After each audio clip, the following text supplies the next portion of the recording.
Was the University of Missouri your first time as a mascot?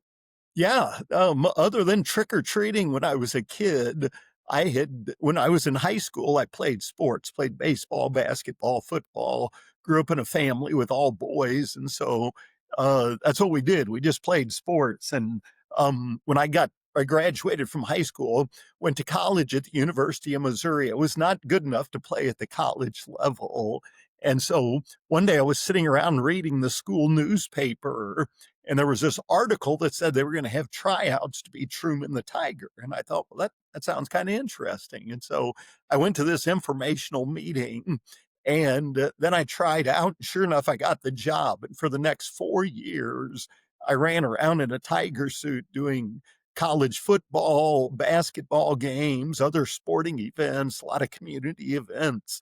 And I just had a lot of fun doing it.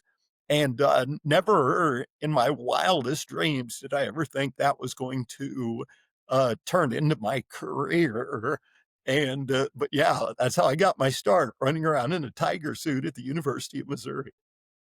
Now, what were you studying in the University of Missouri?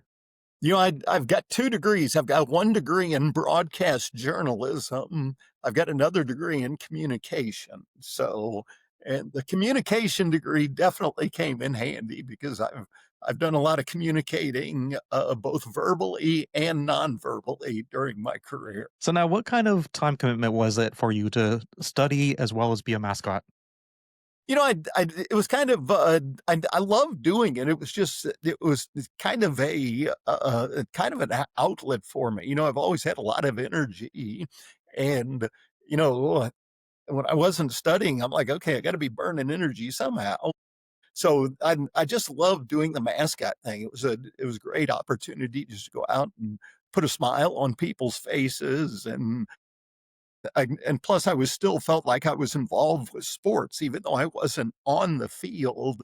I was still able to run around on the sidelines.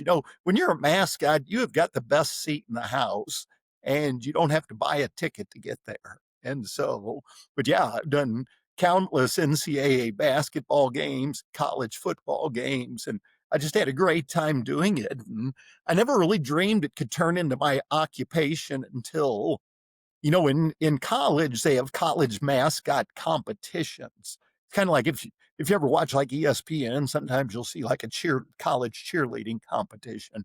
Well, they do the same thing with college mascots. And so what would happen is they would pick the final four in the nation, and they would fly you to wherever the competition was held.